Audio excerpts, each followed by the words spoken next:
Hello everyone, this is सृष्टि। आज की इस वीडियो में हम करने वाले हैं इवैल्यूएशन यानी मूल्यांकन एंड टाइप्स ऑफ इवैल्यूएशन, मूल्यांकन के प्रकार। फिर देखेंगे tools and techniques of evaluation. Evaluation में, मूल्यांकन में कौन कौन सी टूल्स, कौन कौन से उपकरण और कौन सी टेक्निक्स यानी तकनीक को हम यूज़ कर सकते हैं। उससे पहले देखेंगे असेसमेंट यानी आकलन क्या होता है, और उसके बाद डिफरेंस क्या है असेसमेंट और इवैल्यूएशन के बीच में, आकलन और मूल्यांकन में क्या अंतर है। Assessment is about gathering information to understand progress and provide feedback. Assessment यानी कि आकलन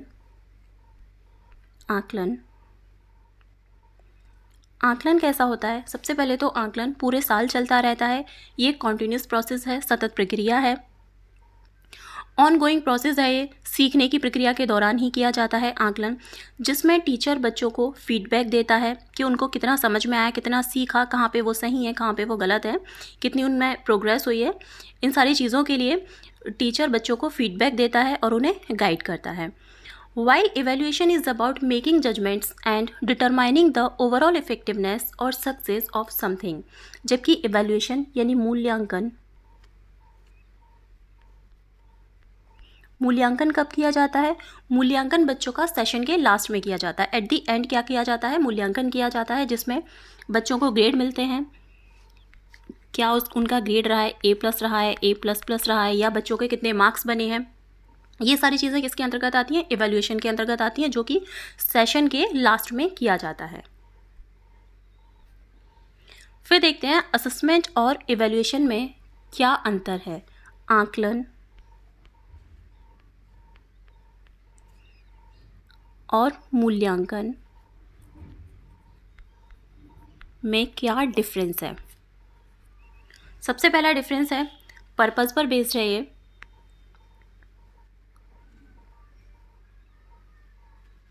पर्पस पर बेस्ड है कि आकलन का क्या पर्पस होता है। To understand individual progress, identify strengths and weaknesses and provide feedback for improvement. Assessment यानी आकलन का क्या पर्पस होता है, इसमें किसी इंडिविजुअल, कोई भी इंडिविजुअल या स्टूडेंट, बच्चा, जो भी विद्यार्थी है, उसने क्या प्रोग्रेस की है, क्या उसकी समझ में आया है, उसको समझना, और बच्चे की स्ट्रेंथ और वीकनेसेस का पता लगाना, उसकी कमजोरियों का पता लगाना, उनको जानना और उनको इम्प्रूवमेंट के लिए फीडबैक प्रोवाइड करना। ये होता है असेसमेंट यानी आकलन का पर्पस। इवैल्यूएशन का क्या होता है, to make judgments and decisions based on collected data to improve programs और सिस्टम्स। इवैल्यूएशन का क्या पर्पस होता है, यहाँ पे क्या दिया जाता है, जजमेंट दिया जाता है। इवैल्यूएशन कैसा होता है, जजमेंटल होता है, और ये जो डिसीजन होता है किस पर बेस्ड होता है, कलेक्टेड डेटा पर। अब यह कलेक्टेड डेटा कौन सा होता है, बच्चे ने पूरी साल क्या सीखा, पूरी साल उसका कैसा उसने परफॉर्म किया, वो सारा जो डेटा कलेक्टेड होता है उसके आधार पर बच्चे का क्या किया जाता है, इवैल्यूएशन किया जाता है, यानी मूल्यांकन किया जाता है कि क्या उसका ग्रेड रहा है, क्या उसकी पोजीशन रही है। तो किसके ये जो कलेक्टेड डेटा होता है पूरे साल का, उसके अकॉर्डिंग उसका क्या किया जाता है, मूल्यांकन किया जाता है। नेक्स्ट है, ये बेस्ड है फोकस पर। असेसमेंट में किस पर फोकस रहता है, on measuring learning process and providing feedback to individuals और groups.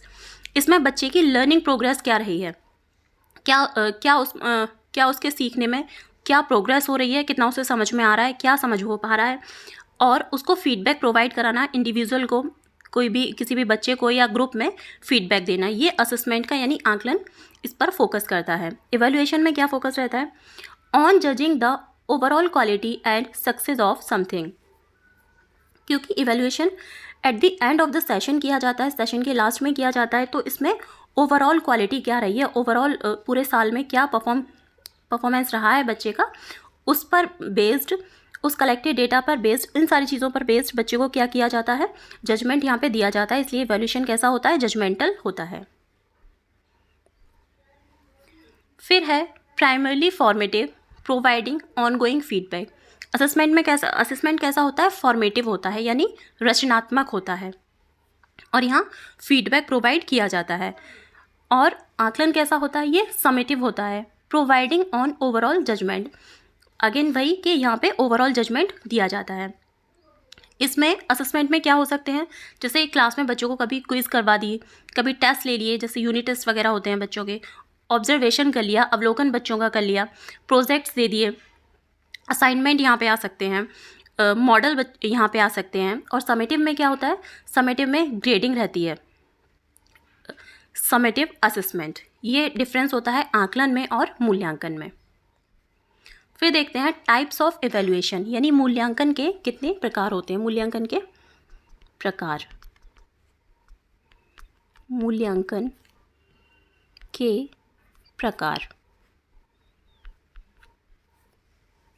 There are 3 types of evaluation used in the classroom. Mainly evaluation के कितने टाइप्स होते हैं, 3 टाइप होते हैं। सबसे पहले है समेटिव इवैल्यूएशन, जिसे योगात्मक मूल्यांकन कहते हैं। योगात्मक मूल्यांकन।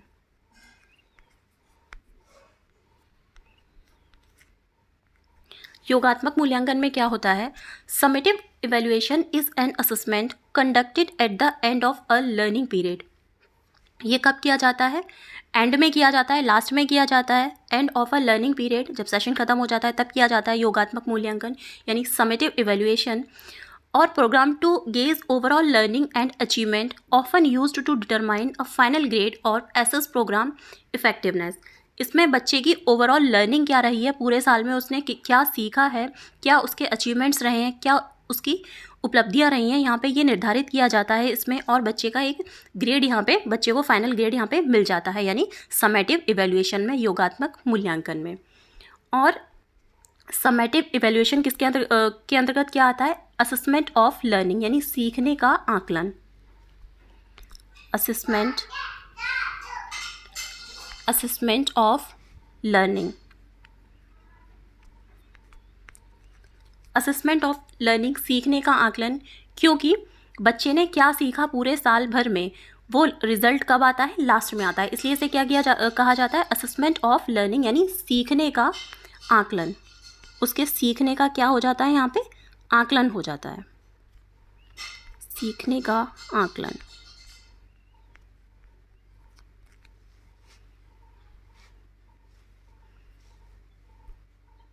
नेक्स्ट है फॉर्मेटिव एवेल्युएशन, यानी रचनात्मक मूल्यांकन। रचनात्मक मूल्यांकन, इसके अंतर्गत क्या आता है, formative evaluation is a process of ongoing assessment and feedback during the development और इम्प्लीमेंटेशन ऑफ अ प्रोग्राम और प्रोजेक्ट। रचनात्मक मूल्यांकन में क्या होता है, ये यहाँ पे पूरे साल भर ये चलता रहता है, ये एक सतत प्रक्रिया है, कॉन्टिन्यूस चलता रहता है। फॉर्मेटिव यानी रचनात्मक मूल्यांकन, टीचर के द्वारा यहाँ पे फीडबैक प्रोवाइड किया जाता है बच्चों को, उनको कितना समझ आया, उन्होंने कितना सीखा, ये चीज़ यहाँ पे देखी जाती है रचनात्मक मूल्यांकन में। और इसे क्या कहा जाता है, इसके अंतर्गत आता है असेसमेंट फॉर लर्निंग, यानी सीखने के लिए आकलन। इसके अंतर्गत आता है असेसमेंट फॉर लर्निंग।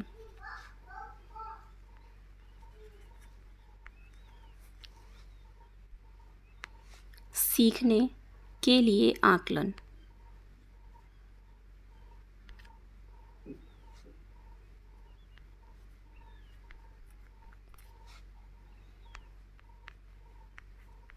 सीखने के लिए आकलन क्यों है, क्योंकि यहाँ पे क्या बच्चों की स्ट्रेंथ है, क्या बच्चों की वीकनेसेस हैं, ये सारी चीज़ें पता लगाई जाती हैं, इनको आइडेंटिफाई किया जाता है टीचर के द्वारा। इसलिए क्या है, फिर कहाँ पे बच्चे की कमियां हैं उसके लिए उसे गाइड किया जाता है, उसे फीडबैक दिया जाता है, इसलिए इसे क्या कहा गया, सीखने के लिए आकलन। फिर है डायग्नोस्टिक इवैल्यूएशन, यानी निदानात्मक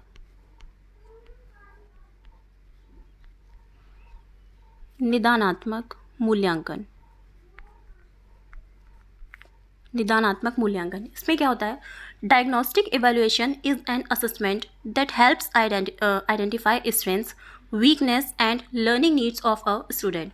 निदानात्मक मूल्यांकन कैसा होता है, इसके अंतर्गत बच्चों की स्ट्रेंथ और वीकनेसेस को आइडेंटिफाई किया जाता है, बच्चों की कमियां पता लगाने में, उनकी स्ट्रेंथ को पता लगाने में हेल्प करता है, एंड स्टूडेंट की लर्निंग नीड्स क्या हैं ये पता लगाने में हेल्प करता है डायग्नोस्टिक इवैल्यूएशन, यानी निदानात्मक मूल्यांकन।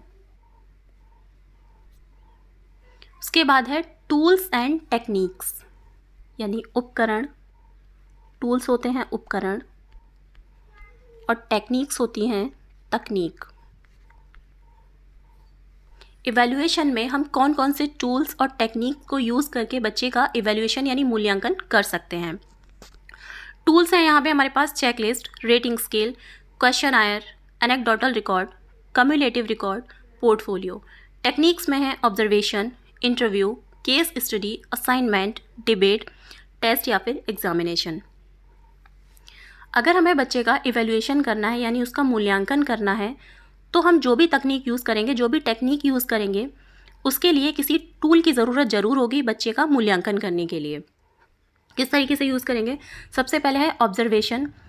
मान लीजिए क्लास में कोई एक्टिविटी चल रही है और हम टेक्निक यूज़ कर रहे हैं ऑब्जर्वेशन की, बच्चों का हम अवलोकन यूज़ कर रहे हैं, तो हम यहाँ पे कौन सा टूल यूज़ कर सकते हैं? चेकलिस्ट भी यहाँ पे यूज़ किया जा सकता है, रेटिंग स्केल भी यूज़ किया जा सकता है। लेकिन यूज़ कैसे करना है चेकलिस्ट को? सबसे पहले जो चेकलिस्ट होता है वो हमेशा यस या नो की फॉर्म में होता है, यस और नो की फॉर्म में होता है। क्लास में अगर कोई एक्टिविटी चल रही है तो चेकलिस्ट में कुछ क्वेश्चंस होते हैं और यस और नो हमें मार्क करना होता है। फॉर एग्जांपल अगर हमें ये देखना है कि बच्चा जो है वो प्रॉपर यूनिफॉर्म में है या नहीं, कंप्लीट यूनिफॉर्म में है या नहीं। अगर है तो यस पे मार्क करना है और अगर नहीं है तो नो पे मार्क करना है। अगर बच्चा एक्टिवली पार्टिसिपेट कर रहा है उस एक्टिविटी में या नहीं, अगर हाँ तो यस और अगर नहीं तो नो पे मार्क कर देना है। बच्चे फुल डिसिप्लिन में है या नहीं, पूरी तरीके से डिसिप्लिन में है या नहीं, तो यस पे मार्क करना है और अगर नहीं तो नो पे मार्क करना है। इस तरीके से हम चेकलिस्ट का यूज़ कर सकते हैं। अगर रेटिंग स्केल का हमें यूज़ करना है तो रेटिंग स्केल, सबसे पहले रेटिंग स्केल होता क्या है? रेटिंग स्केल किस किस फॉर्म में हो सकते हैं? रेटिंग स्केल नंबर्स की फॉर्म में भी हो सकते हैं, 1 2 3 4 5 इस तरीके से 10 तक यहाँ पे नंबर्स हो सकते हैं। रेटिंग स्केल स्टार की फॉर्म में भी हो सकते हैं।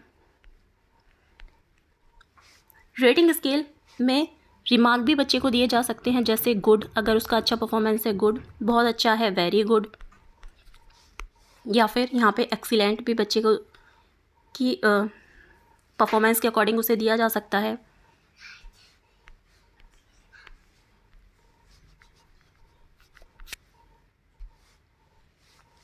इस फॉर्म में रेटिंग स्केल हो सकता है।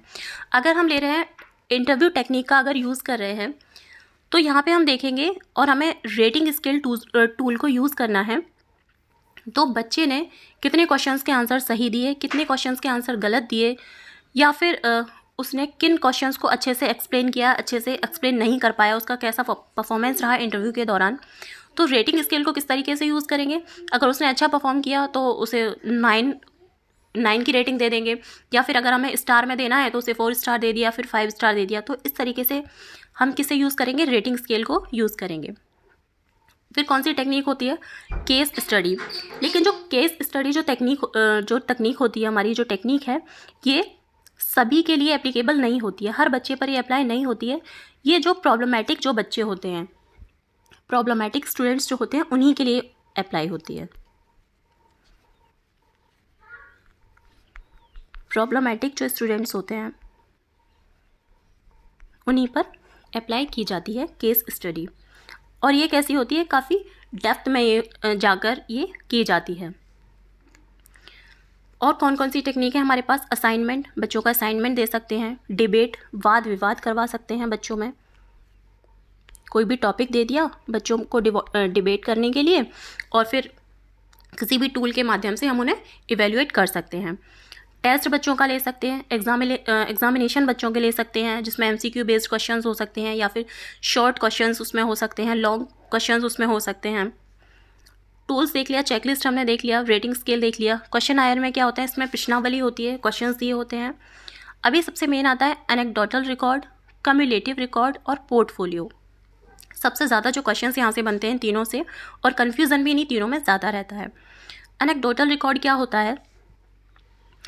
एनेक्डोटल रिकॉर्ड में बच्चे की किसी स्पेसिफिक इंसिडेंट या फिर बच्चे का कोई भी स्पेसिफिक यहाँ पे स्पेसिफिक उसका बिहेव रहता है एनेक्डोटल रिकॉर्ड में। स्पेसिफिक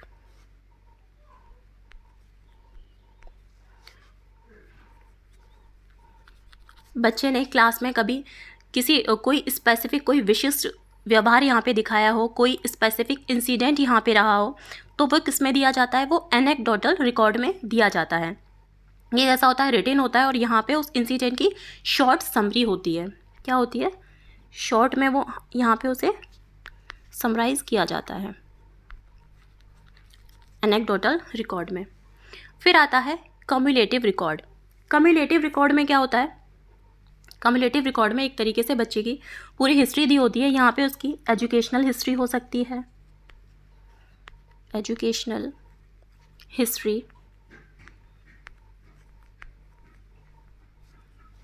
एकेडमिक अचीवमेंट्स हो सकते हैं,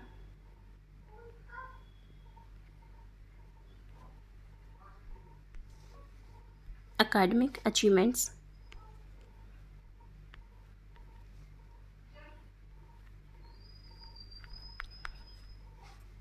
उसकी फैमिली से रिलेटेड चीज़ें यहाँ हो सकती हैं, बच्चे की हेल्थ से रिलेटेड यहाँ चीज़ें मिल सकती हैं, और उसका बिहेव के बारे में। तो एक तरीके से कम्युलेटिव रिकॉर्ड में हमें बच्चे की पूरी हिस्ट्री मिल जाती है। लेकिन एनेक्डोटल रिकॉर्ड में क्या होता है, यहाँ पे बच्चे का कोई एक स्पेसिफिक, कोई विशिष्ट, उसका कोई स्पेसिफिक इंसिडेंट यहाँ पे होता है, कोई स्पेसिफिक बिहेव यहाँ पे बच्चे का दिया जाता है, जिसकी जो रिटन डिस्क्रिप्शन होता है बच्चे, उसमें शॉर्ट समरी होती है बच्चे की के बिहेव का। एनेक्डोटल देख लिया, कम्युलेटिव देख लिया, उसके बाद आता है पोर्टफोलियो। पोर्टफोलियो का क्या होता है? पोर्टफोलियो को सबसे पहले कलरफुल फाइल भी कहा जाता है, कलरफुल फाइल भी पोर्टफोलियो को कहते हैं। इसमें क्या होता है, यहाँ पे बच्चे के जो भी अच्छे अच्छे वर्क हैं, जो भी उसके अच्छे अच्छे काम हैं, वो इस फाइल में रहते हैं, पोर्टफोलियो में। यहाँ पे उसने पूरे साल भर में जो भी असाइनमेंट किए हों, असाइनमेंट यहाँ पे हो सकते हैं। यहाँ पे बच्चे का कोई भी प्रोजेक्ट हो सकता है इसमें, फाइल में। टेस्ट यहाँ पे हो सकते हैं। तो पोर्टफोलियो एक तरीके से क्या होता है, collection of good works,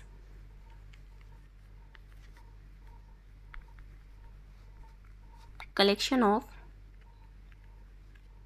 good works. एक तरीके से बच्चे के अच्छे अच्छे कामों को इसमें फाइल में कलेक्ट करके रख लिया जाता है। तो ये होता है पोर्टफोलियो। एनेक्डोटल रिकॉर्ड में क्या था? एनेक्डोटल रिकॉर्ड में था बच्चे का कोई भी स्पेसिफिक इंसिडेंट यहाँ पे होता है। कम्युलेटिव रिकॉर्ड में एक तरीके से बच्चे की पूरी हिस्ट्री होती है, और पोर्टफोलियो में कलेक्शन ऑफ गुड वर्क्स यहाँ पे हो सकता है, बच्चे के अच्छे अच्छे काम, असाइनमेंट हो सकते हैं यहाँ पे, प्रोजेक्ट हो सकता है, और टेस्ट भी यहाँ पे हो सकते हैं।